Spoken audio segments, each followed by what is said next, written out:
Hola, buenos días queridos hijos de la parroquia Nuestra Señora del Valle de Luis Guillón. Vamos a compartir hoy el Evangelio que propone la liturgia para este domingo número 28 del tiempo ordinario o tiempo común durante el año, y que dice así: El Señor esté con ustedes y con tu espíritu. Evangelio de nuestro Señor Jesucristo según San Marcos. Gloria a ti, Señor. Cuando Jesús salía hacia el camino, una persona vino corriendo y, después de arrodillarse delante de él, le dijo: Maestro bueno, ¿qué debo hacer para heredar la vida eterna? Jesús le respondió: ¿Por qué me llamas bueno?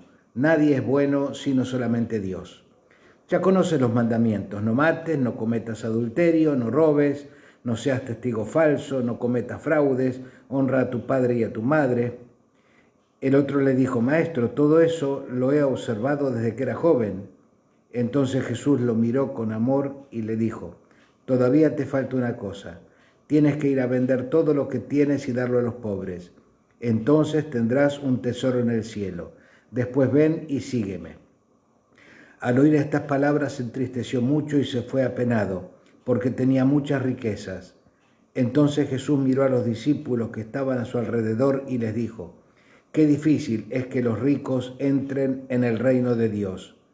Los discípulos se asombraron por estas palabras, pero Jesús repitió: Hijos, qué difícil es entrar en el reino de Dios. Es más fácil para un camello pasar por el ojo de una aguja que para un rico entrar en el reino de Dios. Ellos quedaron más sorprendidos mientras se decían en su interior: Entonces, ¿quién puede salvarse? Jesús los miró y les respondió: Para los hombres esto es imposible, pero no para Dios, porque para Dios todo es posible. Pedro comenzó a decirle: Mira que nosotros lo hemos dejado todo y te hemos seguido. Y Jesús dijo: Yo les aseguro que no hay nadie que haya dejado casa o hermanos o hermanas o madre o padre o hijos o campos por mi causa y por causa del Evangelio, que no reciba 100 veces más ahora en este tiempo, en casas, hermanos, hermanas, madres, hijos y campos en medio de las persecuciones, y después la vida eterna en el mundo futuro. Palabra del Señor. Gloria a ti, Señor Jesús. Primero que todo, este saludo especial para toda nuestra comunidad, para toda la iglesia y muy especialmente para la comunidad de San Francisco. Este es el primer fin de semana después del 4 de octubre, que es el día mismo de San Francisco de Asís. Y este fin de semana sería el equivalente a lo que habitualmente hacíamos como fiestas patronales, con un determinado esquema de celebración que no necesariamente se va a repetir, o sí, o qué sé yo, no sé, falta mucho todavía para el año que viene. Este año todavía estamos en una circunstancia bastante especial. No obstante, San Francisco, que entre otras cosas nos da la impronta de lo que es la humildad, de lo que es el servicio, de lo que es la pobreza sobre todo, nos hace recordar primero que todo que el nombre del santo que da entidad a una comunidad determinada no es nada más que un título.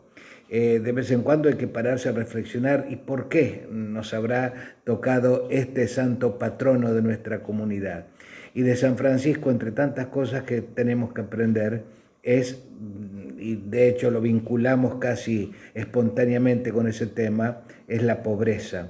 Pero la pobreza muchas veces la vinculamos también casi automáticamente con la carencia de bienes materiales. Y la pobreza es muchísimo más fuerte que la carencia de bienes materiales. En el buen sentido de la palabra, la pobreza es lo que tenemos que poner en práctica en este tiempo, que es la pobreza en cuanto a despojo de querer tener todo planificado y de querer saber qué va a pasar y cuándo y cómo y qué sé yo, y tener que estar en el aire esperando que Dios vaya tejiendo la historia día a día, minuto a minuto, porque nadie sabe cómo sigue la historia, y en estos tiempos lo tuvimos muy evidente toda esta realidad. Así que en honor a San Francisco de Asís, le pedimos a él que interceda ante nuestro Padre para que nos conceda el don de corazón de tener la pobreza, pero la pobreza verdadera, que no es, repito, la carencia de bienes materiales, sino ese despojo sencillo, humilde, ante la voluntad de Dios que se va desplegando despacito, día a día, hora a hora, minuto a minuto, a lo largo de la historia. Vamos ahora a desmenuzar un poquitito el Evangelio de hoy, que honestamente también, como en otras ocasiones, es muy clarito. Basta pegarle una relectura e ir sacando nuestras propias conclusiones a partir de cada una de las expresiones que tiene este pedacito de la palabra de Dios, que por otra parte es muy rica porque tiene muchos detallecitos. Muchas veces en el Evangelio hay alguna persona que aparece para hacerle alguna pregunta a Jesús sobre cuestiones de la vida y para esperar a ver qué es lo que contesta Jesús, para escuchar su opinión, a veces para ponerle una trampa o a veces para aprender o lo que sea.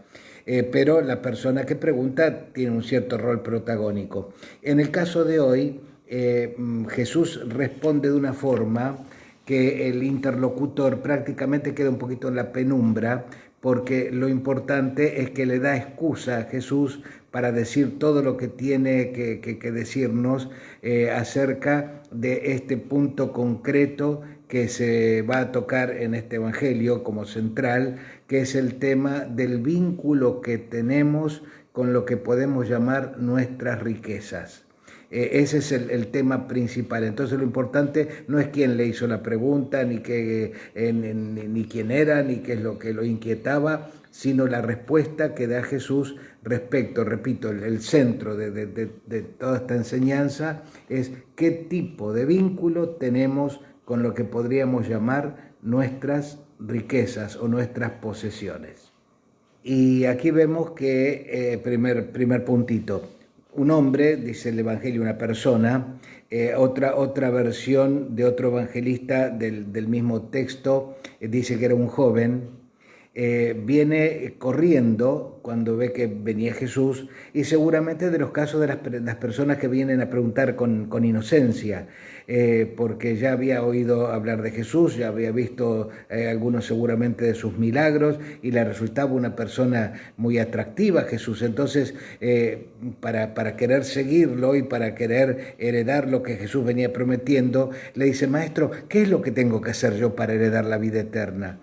Y Jesús, que se sintió como de alguna forma interrumpido en su camino, pero sin perder la paciencia ni nada, seguramente se dio vuelta, lo miró al muchacho y le tiró la respuesta tradicional, que es cumplir los mandamientos: no mates, no robes, honra a tu padre y a tu madre, no digas mentira, no hagas adulterio, y listo, ya está, con eso regularmente alcanza.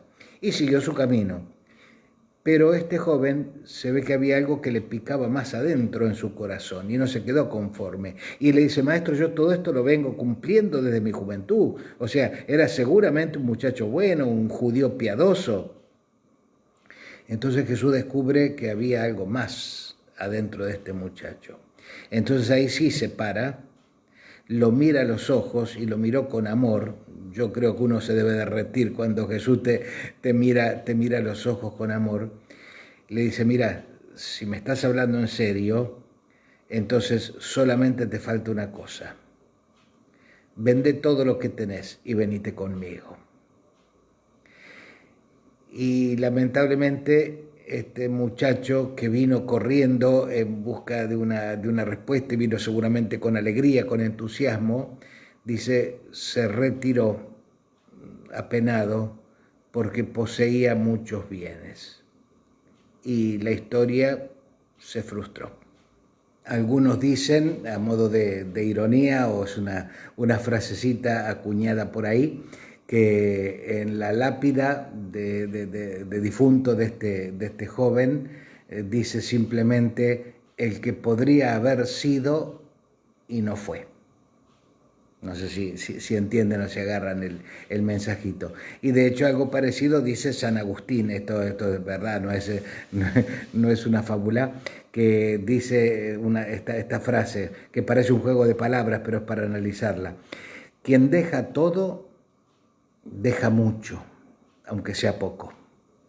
Quien no deja todo, no deja nada, aunque sea mucho. Analicen un poquito la frase y se van a dar cuenta a qué nos podemos estar refiriendo. Así que cuando este hombre se retiró apenado y se frustró la situación, Jesús le dijo a los discípulos qué difícil que es para un rico entrar en el reino de los cielos. Es más fácil que un camello pase por el ojo de una aguja que un rico entre en el reino de los cielos. Y acá hay que hacer esta aclaración con respecto a esta comparación que pone Jesús. Algunos pretenden dulcificarla un poco diciendo que es un tema de traducción y que hay que traducir lo que nosotros traducimos por camello, traducirlo por soga, que es más difícil que una soga pase por el ojo de una aguja, que un rico entre en el reino de los cielos. Otros dicen que el ojo de aguja, por la forma que tenía, era las puertas de la entrada por la muralla de la ciudad de Jerusalén, que estaba toda amurallada, y por la que había que entrar con el camello, sobre todo cuando el camello estaba cargado con alforjas y todo, el camello tenía que hacer un gran esfuerzo y agacharse y un montón de movimientos para poder pasar por el ojo de aguja, por esa puerta al seno de la ciudad. Bueno, todo esto puede ser, alguna cosa puede ser cierto, exegéticamente hablando, pero el mensaje no es ese. Lo que Jesús quiere decir que es imposible ciertas cosas para los hombres, pero muchas cosas que para los hombres es imposible, para Dios son posibles.